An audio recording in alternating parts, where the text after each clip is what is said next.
The most challenging things for me have been when I've taken a leap of faith and kind of taken a risk to make a change, and not knowing what would come of it and the certainty of what would be next if you would succeed. So I guess the challenges just come with dealing with the uncertainty with the choices that you make. I think the challenges really stemmed from managing people, especially when I got into a department where the persons were more senior to me in terms of age, that managing older people, and persons who had been in the positions, in the departments for a very long time, and I'm perceived as coming in from the outside and being their supervisor manager. So these are the two main aspects that I figure to be some of the most challenging times as a manager or in my field.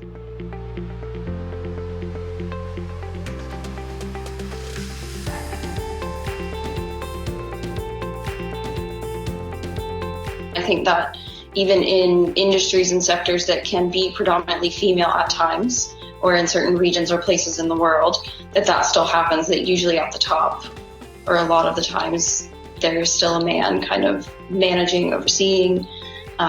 So from my lived experience, that's been interesting. I didn't necessarily see it as too much of a challenge, but was very aware of it. There are some aspects of what Emily said that resonate with me. But even generally, when I think of what happens in St. Lucia, unlike many other parts of the world, our construct, our context is probably a bit different. In our country, we have pretty much accepted women being at the helm of any organization, because quite apart from being at the top of ministries and their own businesses, we have a number of the various sector agencies or sector associations. The chairpersons of those organizations are women. And so it's not unthinkable to find women at the top. But the challenge that we have in some areas, for one, accessing financing. It's easier if you go to a financial institution as a man and request funding for whatever it is that your business, it could be your business or personal stuff. And the women tend to leave the financial institutions feeling less than to some extent, because the process seems to be a bit more difficult. In my own experience, I remember facing a financial institution for some funding for a project. And I was asked, do you have a partner? Are you going to be doing this alone? And I was taken aback. I felt like, I say, are you discriminating against single women? And so this is one of the challenges that we have.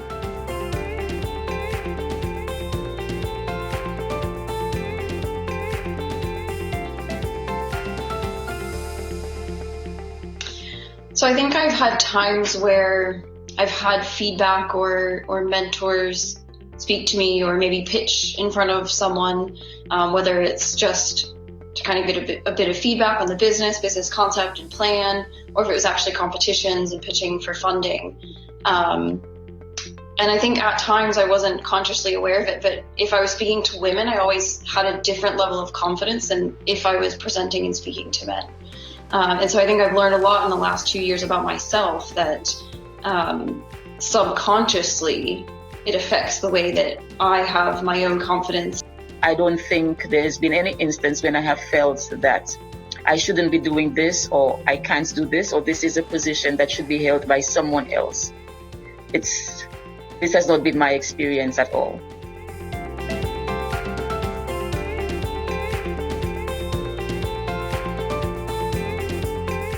If you listen to all of the conversation, of the chatter in the gender circles, they do speak of parity at 30%. But I'm thinking this is something that's, given the construct in some parts of the world where women are very much marginalized, the thinking is that attaining 30% parity would be a giant leap in some instances. If I look at what happens locally for me, in a number of instances, a number of sectors, we have way surpassed the 30% in terms of having women in managerial and leadership positions. But of course, the other sectors are below 30%. But the question is, why stop at 30? Why limit it in terms of, if we're talking equality, then 30% really doesn't cut it, but it probably might represent strides to be taken in some areas, in some parts of the world.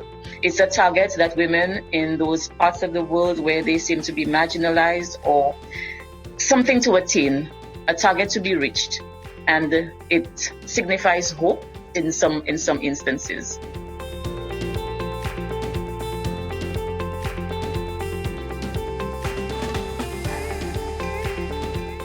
Yes, I think like you have to know that it's a long journey, and you're gonna learn a lot. You're gonna make mistakes, but it's okay.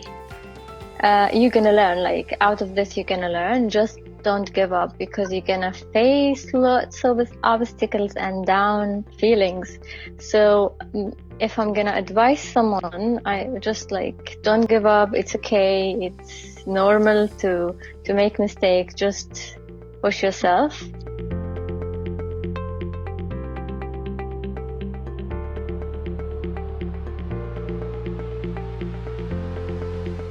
Oh, I agree completely that networking is instrumental in being successful as in any type of organization, as any individual, that you need a team of people around you that you trust to give you advice, whether you're, doing something on your own or you're in a massive conglomerate yourself.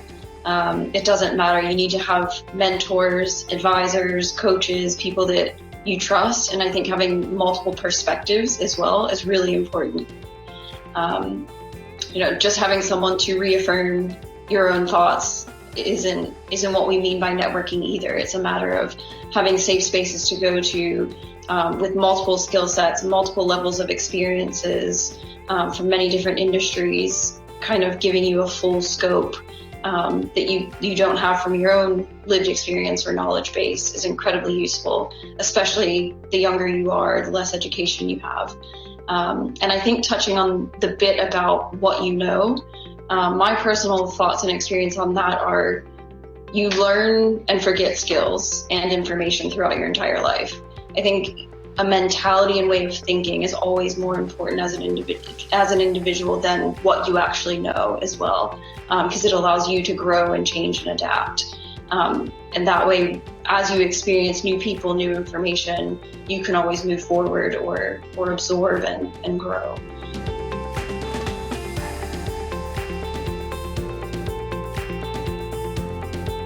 Being women, the nature of the things that we do and get involved in requires us to be very organized.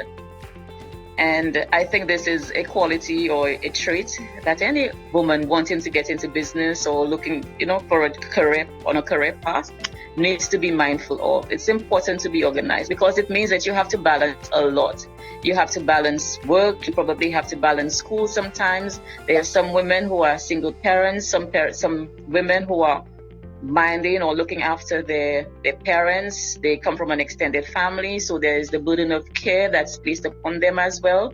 So there's a lot of balancing to do it, and it can be a very fine act to balance. So I would encourage persons to be, ensure that they're organized in terms of being able to prioritize, the things that they have to do.